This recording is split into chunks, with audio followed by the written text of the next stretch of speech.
intinya sebetulnya gini Bapak Ibu, di tempat ini yang khotbah itu jenengan semua. Oke? Yang firman itu ya dari saudara semua. Kesaksian itu lebih dari cukup. Kalau firman kan teori loh, kadang baca firman disampaikan poinnya apa, tapi sebetulnya yang penting adalah pesannya nyampe. Apa itu? Ya kehidupan kita diubah Tuhan. Kristen itu bukan agama. Kekristenan itu adalah kehidupan. Orang yang hidupnya dirubah Tuhan, itu yang lebih penting dari apapun. Jadi saya merindukan tempat ini. Anda di sini tidak kebetulan. Walaupun kita orang sederhana, biasa-biasa, bukan orang yang punya pelayanan hebat, tetapi percayalah bahwa disinilah Tuhan itu akan memakai orang yang biasa untuk melakukan hal yang luar biasa. Dan itu adalah sesuatu yang luar biasa. Kita buka dulu Kejadian 28 ayat 12. Ini adalah rema yang saya dapatkan beberapa hari yang lalu ketika kita memutuskan untuk pindah di lantai 2 ini. Saya akan bacakan buat saudara. Maka bermimpilah Yakub, di bumi ada didirikan sebuah tangga yang ujungnya sampai ke langit, dan tampaklah malaikat-malaikat Allah turun naik di tangga itu. Kita loncat ke Kejadian 35 ayat 7. Didirikannya lah mezbah di situ, dan dinamainya tempat itu El Betel, karena Allah telah menyatakan diri kepadanya di situ ketika ia lari terhadap kakak. Jadi dua ayat ini saya dapatkan ketika pada waktu saya dan Pak Lahan angkat-angkat ini semua. Jadi mengusungi kursi dan juga sama anak-anak di bawah dari sana naik pickup dinaikkan ke sini. Ketika saya naik tangga itu ayat ini tiba-tiba bunyi lagi, El Betel, tangga tempat di mana malaikat turun naik. Dan ketika saya dapat pesan ini, saudara, ketika saya lihat tangga yang di bawah, saya yakin ini dari Tuhan. Karena dulu sebelum kita persekutuan di taman, sebelum taman yang di belakang, itu di sini. Tapi problemnya kita lewat tangga yang bawah situ. Bawah itu kan tidak ada indok-indokan istilahnya, ada tempat leren nih, nenek ondo itu leren. Jadi itu meluncur begitu aja. Dan akhirnya kita pindah, kita dekor taman, lalu kita pindah ke taman belakang. Nah, 2023 kita ngerti pengalaman kita bahwa kita berdoa Yesaya 60 itu terjadi. Bangsa-bangsa berdatangan dan itu terjadi. Sampai kemarin pun masih ada orang yang nawari hamba Tuhan Nabi dari Malaysia untuk bulan April. Saya sampai heran, itu terus. Waduh, sudah cukup rasanya setahun ini sudah banyak ini. Mungkin saya hamba Tuhan yang gede-gede itu aja kedatangannya begitu ditawari terus. Saya sampai tidak bisa mikir karena Yesaya 60 itu betul-betul terjadi dalam kehidupan kita. Itu yang pertama. Yang kedua, ketika masuk tahun ini ada satu pesan yang saya tangkap adalah bahwa Tuhan akan taruh saudara dan saya di tempatnya namanya Goshen. Itu adalah tanah di mana ada kelimpahan, tanah di mana tidak ada tulah, tidak ada tutuk yang bisa masuk ke situ. Orang Israel ketika orang Mesir mengalami 10 tulah, maka ketika mereka ada di Goshen, mereka aman. Mereka tidak kena tulah karena apa? Tanah itu dilindungi Tuhan. Dan saya percaya bahwa tahun ini saya merasakan itu kuat sekali. Dan tadi diceritakan tadi Mbak Ika itu yang kemarin pesta rakyat, Pak Peter nyapo ini berebas tiba itu. Jadi hari Selasa itu kita semua menulis, utang-utangmu ditulis semua itu yang di kertas itu kita angkat di hadapan Tuhan. Dia juga nulis yang sama. Saya pun juga nulis yang sama. Dan tepat seminggu kemudian dia dapat duit yang sudah 3 tahun gitu. 4 tahun orang bayar. Tiba-tiba kemarin Rebo bayar plus bunganya 2 juta bonus. Ya, coba, itu tagihan yang sudah lama tidak keluar, tiba-tiba keluar dan momentumnya pas. Nah, saya percaya bahwa hari-hari ke depan Anda akan lihat itu. Nah, kalau saudara baca ayat tadi itu berbicara tentang siapa? Yakub. Yakub itu siapa? Ya saudara dan saya. Orang yang diremehkan, orang yang tanda kutip tidak diperhitungkan orang, tidak pernah dilihat orang, ditipu laba, ya toh. Dia juga menipu juga, tapi sebetulnya Yakub itu bukan menipu. Kenapa? Karena Esau sudah menjual hak kesulungan kepada Yakub. Itu secara rohani sudah sah. Masalah bagaimana Yakub mendapatkannya, yaitu caranya Tuhan. Tetapi sebetulnya secara rohani Yakub tidak mencuri dan tidak menipu Esau. Kenapa? Karena Esau sendiri yang bilang, apa gunanya hak kesulungan, tak kasihkan ke kamu aja, tapi aku kasih sop kacang merah, ditukar dengan ini. Yakub itu juga siapa? Orang yang istilahnya cuma punya satu dalam hidupnya, ketaatan. Tahun 2023, jangan sampai hidup kita metisik sakar dewi. Kenapa? Karena nanti saudara akan lihat ini betul-betul ketaatan. Saya dapat pesan dari beberapa orang juga, dari orang luar, dari orang di luar negeri juga. Ketika mereka bikin gathering, mereka bikin pertemuan-pertemuan nabi-nabi, mereka pesannya sama. Tahun ini adalah tahun di mana kita itu harusnya hidup dalam sebuah ketaatan. Orang yang taat, apapun yang dilakukan hidupnya pasti mencapai pada garis akhir. Dan orang yang seperti ini yang akan dipakai Tuhan. Makanya saya selalu bilang, tidak usah mikir masalah keuangan. Hari ini kok ditagih hutang, kok punya hutang ke supplier kayak saya, ya tahu kan tagihan barang muter terus. Saudara butuh duit untuk ini untuk itu, tidak usah cari pertolongan manusia. Itu yang pertama. Kenapa? Karena percayalah bahwa Tuhan itu tidak pernah tutup mata. Dan sampai hari ini pun saya mengalami keajaiban juga. Ada orang yang ketika kios yang depan itu kita sewakan itu kan orang nggak percaya. Mosok untuk sakmono gede nih, bayarin. Saya ngomong, anak Tuhan itu berkatnya mesti membuat orang nggak masuk akal. Kalau orang ngomong masuk akal itu bukan anak Tuhan, percaya? Betul nggak? Hari ini orang krisis duit mau nyewa dengan harga mahal, ya maunya kan? Kenapa? Ya karena berkat Tuhan. Dan pas duitnya cair kapan? Februari. Pas ulang tahun, coba, ya toh, tanda tangan di notaris itu pas saya ulang tahun dapat duit ratusan juta. Nah kalau bunda dapat si Diki, ya toh, pas ulang tahun dapat Diki itu yang suaranya keras itu. Nek saya dapat ratusan juta. Loh, kenapa bisa begitu? Gak bisa dijelaskan. Saudara kalau mau kayak saya gampang. Anda harus mengalami yang kayak Yakub alami. Kok ditinggalkan orang, itu biasa. Diomongin orang, itu biasa. Gak usah baper jadi orang Kristen. Itu biasa saja. Malah saya sudah ngomong dengan beberapa orang termasuk Bu Susi. Saya ini lagi nyari orang-orang yang mau ngelokni saya terus. Semakin saya dilokni orang, masalahnya Tuhan selalu memberkati yang baru, itu masalahnya. Kalau orang muji saya sombong. Tapi kalau ada orang yang ngomong, oh gayanya ranjut duit bangun-bangun, nah itu kan saya senang. Biasanya Tuhan kesakti sama saya, betul enggak? Pakai duit ratusan juta bangun sisa nih. Tidak ada itu, ya toh, dinani toh. Anda enggak respon, dia respon. Betul enggak? Loh iya toh, keajaiban Tuhan. Jadi tidak perlu saudara hari ini mendengarkan perkataan orang. Dengarkan kata Tuhan. Kita dan Tuhan cukup. Setuju katakan amin. Tuhan itu membebaskan bangsa Israel. Cukup pakai satu orang yang ketakutan. Siapa namanya? Gideon. Wong jengkel dipakai Tuhan untuk membebaskan bangsa Israel. Satu orang. Dari situ pasukannya besar. Nah, pada waktu saya mendapatkan pesan ini tentang Yakub, ini seperti gambaran kita. Kita ini sopo, orang perhitungan siapa, jemaat biasa, saya juga jemaat biasa. Diundang khotbah nek sing undang ya dari ku pun keblondrok undangnya biasanya gitu. Ya tapi kan enggak apa-apa gitu. Artinya apa? Kita ini orang yang tidak penting bagi dunia. Tapi percayalah di mata Tuhan, saudara dan saya penting. Amin.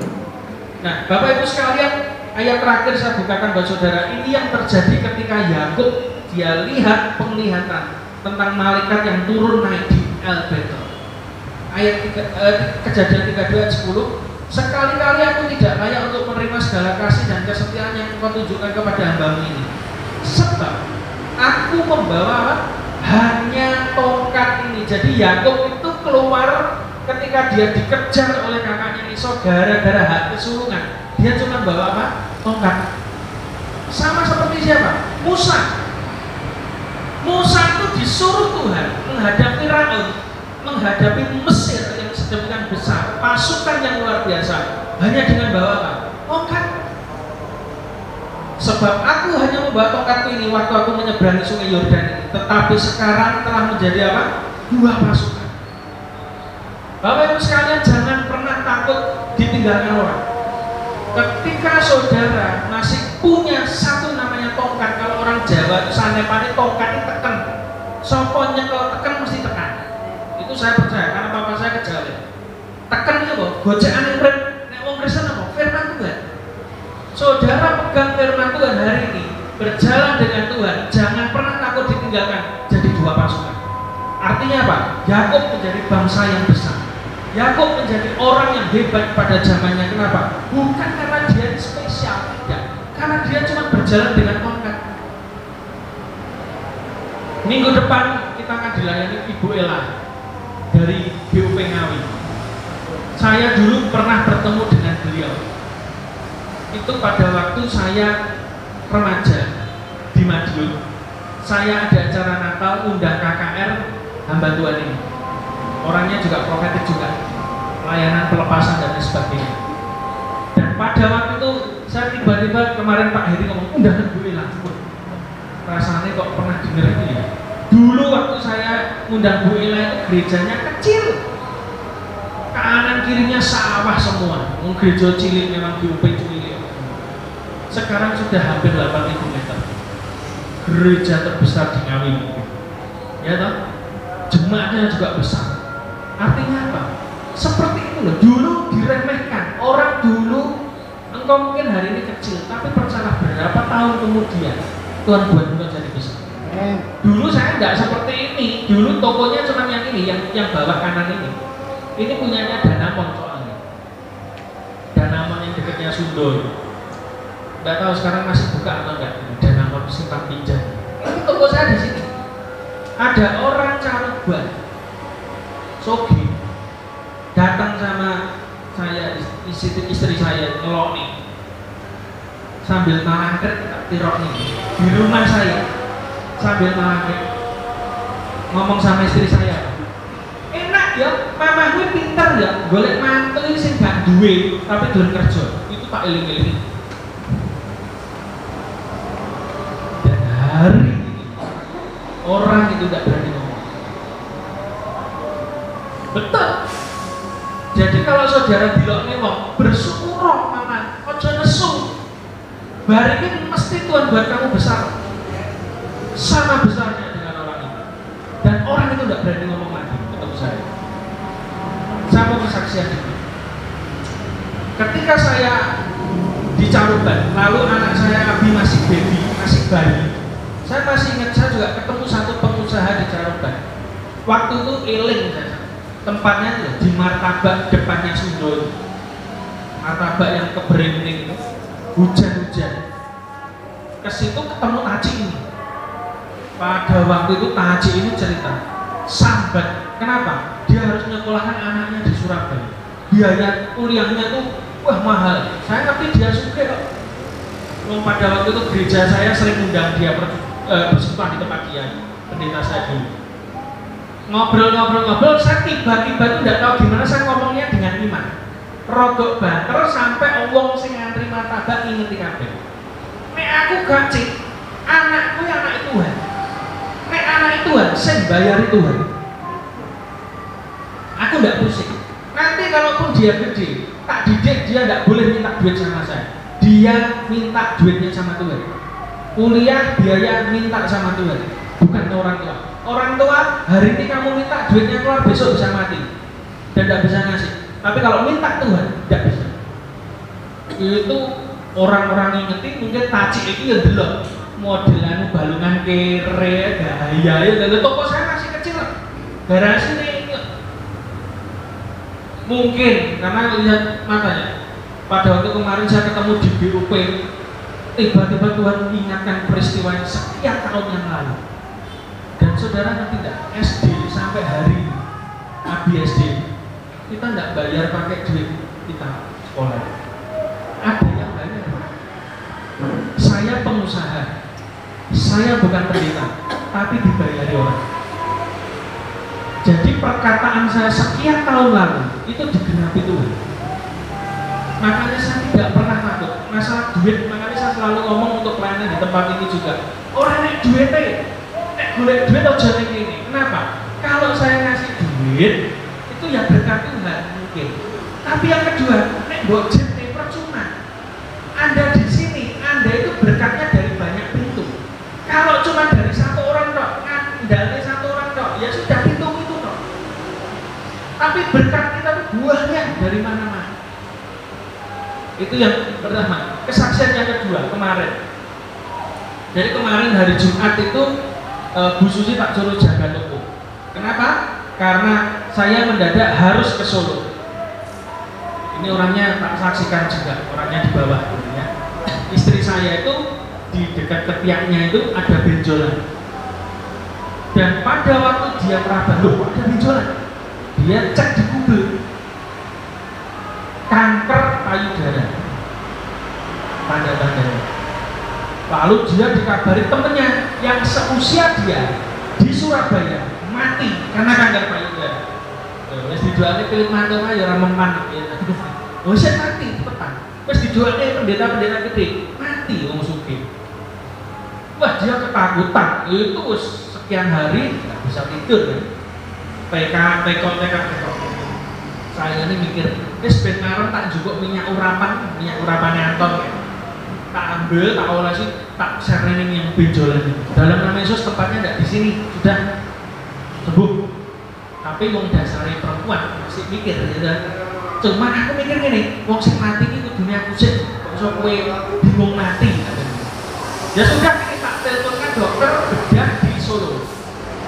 Ben marem ya toh. Akhirnya kita dapat janji Jumat kemarin harus berangkat cek mamogram. Itu jadi cek yang paling akurat istilahnya untuk mendeteksi kanker dini. Bahkan belum stadium pun dia sudah tahu. Dan pada waktu itu saya telepon Bu Susi, ya sudah saya berangkat. Waktu berangkat itu di tengah perjalanan di tol, tiba-tiba Tuhan ngomongnya gampang, ngomongnya simple. Kowe kula nyapa ngentekne duit barang. Waduh. Saya ngerti kalau Tuhan ngomong begitu berarti tidak ada kanker. Betul enggak? Iya toh? Nyapa kowe kula ngentekne duit 900.000. Ngecek tok, foto tok itu 900.000. Pek 1 juta. Nah itu loh nyapon. Terus saya langsung tak jambil bojo saya karena di sebelah saya kan. Ini loh tekoni Tuhan ini loh nyapon. Ini ada gua duit kan. Nah enak ya. Apa usah kok? Ya rasa piye? Kok malah ganti aku sing rasa turu kan. Kowe soalnya nek mbok cek tenan kan rong ngarem lah. Cewek itu kan gitu. Di jalan ndak apa-apa terserah tapi mulai bingung aneh gitu. Wah, lah ra iso turu nah, ora enak. Akhirnya ya sudah, terus kadung di sini berangkat aja kita ketemu sama Kodeni Sisan. Di situ pun kita ketemu orang yang punya karunia audible, ketemu di itu juga kita ngobrol-ngobrol. Tapi singkat cerita pada waktu mamogram, saya ini dalam hati ini, kok nenek apa ya nggak ada rasa apa-apa tuh? Berarti memang nggak ada apa-apa kan gitu. Ya wes lah nggak apa-apa, kadung ada tuh Solo cek.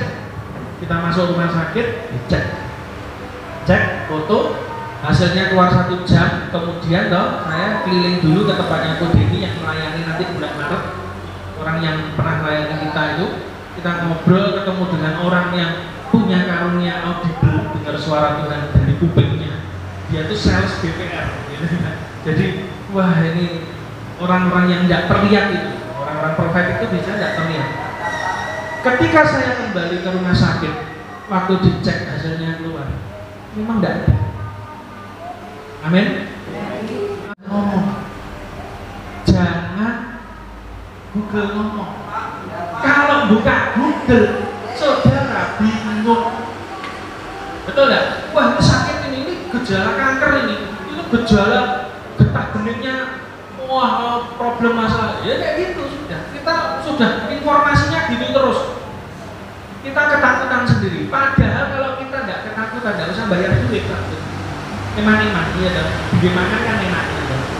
Tapi ya itu, saya belajar bahwa ayo dengar suara Tuhan hari ini.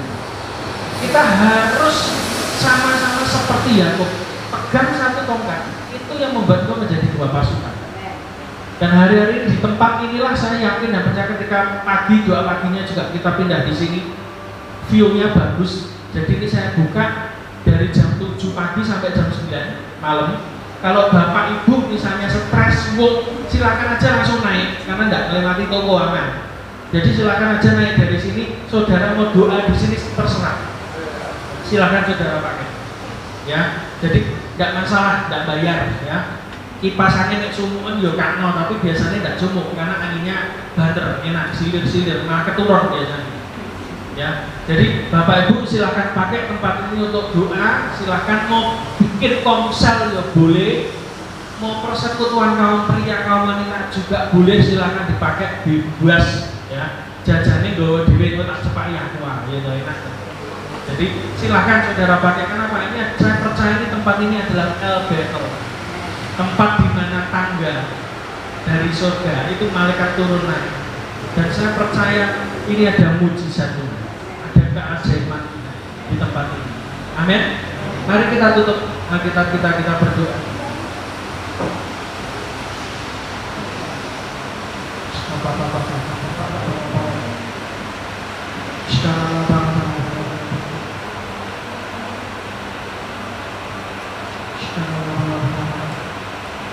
Hari ini siapa di antara saudara yang masih punya persoalan dalam hidupmu, angkat tanganmu di hadapan Tuhan.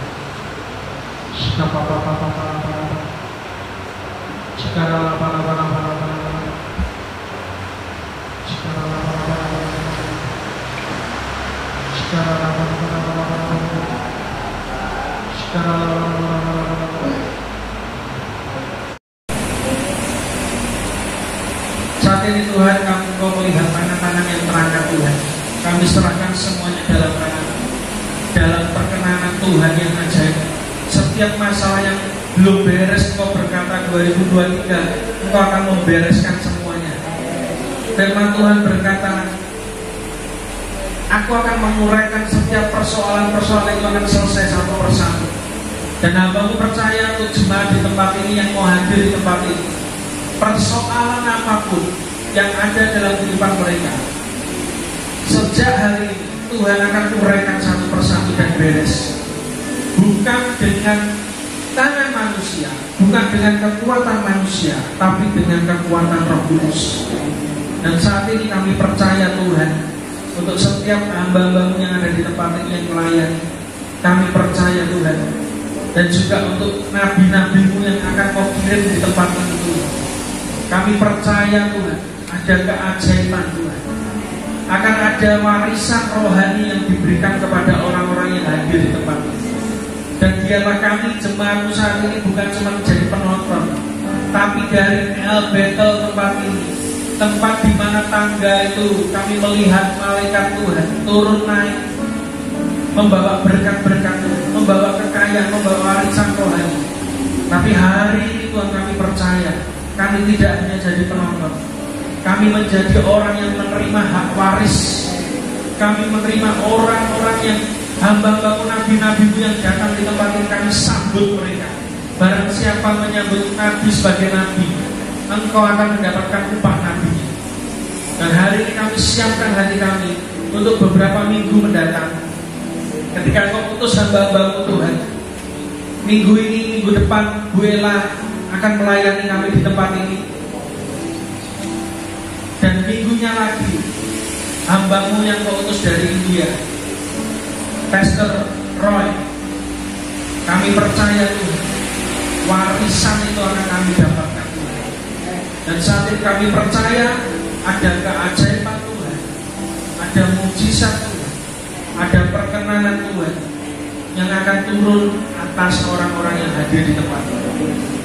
Buat dunia mungkin kami adalah orang sederhana Tuhan, tapi hari ini kami deklarasikan, kami adalah Yakub, di mana di tangan kami, setiap tangan kami ada tongkat yang sederhana. Tetapi ketika kami berani seperti Yakub menyeberang Sungai Yordan, maka tongkat itu menjadi dua pasukan, menjadi besar. Dan hari ini kami perkatakan setiap hidup anak-anakmu di tempat ini, engkau akan hidup dan jadi besar dalam nama Yesus. Engkau tidak akan mati rohanimu, engkau tidak akan mati bisnismu, Engkau tidak akan mati hubunganmu dengan orang lain, tetapi kau akan jadi besar dalam nama Yesus. Dan Tuhan akan memeteraikannya di dalam kehidupan kami. Terima kasih. Aku tahu segala pekerjaanmu. Lihatlah, aku telah membuka pintu bagimu yang tidak dapat ditutup oleh seorang pun. Amen. Aku tahu bahwa kekuatanmu tidak seberapa, namun engkau menuruti firman-Mu dan engkau tidak menyangkal namamu. Yang pertama, Tuhan akan membuka pintu bagi orang yang mau bekerja. Orang yang malas, Tuhan tidak akan bukakan pintu. Orang yang bekerja adalah orang yang Tuhan akan bukakan pintu. Saya percaya melalui revival Caruban Revival Center di tempat ini, Bapak Ibu melalui doa saudara, usaha saudara, datang ke tempat ini adalah satu bentuk pekerjaan, sedang melakukan pekerjaan Tuhan.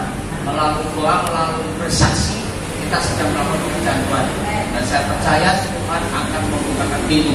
Dan itu untuk di tempat ini diberkati Tuhan, untuk juga saudara di rumah tangga saudara, keluarga saudara diberkati Tuhan. Dan yang kedua, Tuhan tahu kekuatan kita tidak seberapa. Kita mungkin nol, kita terbatas, kita tidak mampu. Tapi kalau kita menuruti firman Tuhan, kita yang kekuatannya terbatas akan dimampukan oleh Tuhan. Akan diberikan kesanggupan oleh siapapun juga. Bahkan termasuk iblis pun tidak akan bisa menutupnya. Di dalam nama Tuhan Yesus, hari ini tempat ini dibuka. Hari ini tempat ini diberkati oleh Tuhan. Hari ini tempat ini penuh oleh kuasa Tuhan. Dari tempat ini akan lahir orang-orang yang berkualitas di dalam hidup Tuhan. Orang-orang yang bersaksi, orang-orang yang bercerita memuliakan nama Tuhan.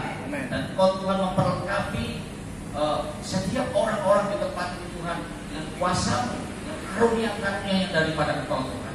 Dan kami rindu bukan hanya tempat ini yang dipakai, tapi seluruh gereja-gereja Tuhan yang ada di kota Caruban ini, mereka boleh bersehati, bersepakat, berdoa bersama-sama bahwa dari kota Caruban ini akan terbit orang-orang yang dipakai Tuhan luar biasa. Dan kota Caruban ini akan muncul nabi-nabi, akan muncul rasul-rasul, akan muncul penginjil-penginjil, akan muncul gembala-gembala, akan muncul pengajar-pengajar yang menyampaikan kebenaran firman Tuhan. Di dalam nama Yesus, kekuatan Allah penuh mengalir di tempat ini. Kekuatan Allah mengalir dan memberkati setiap kami. Terima kasih Tuhan. Berkati Pak Musa, berkati seluruh jemaat yang hadir hari ini. Kekuatan daripada Engkau mengalir. Dalam nama Tuhan Yesus kami berdoa dan mengucap syukur. Haleluya. Amin. Terima kasih.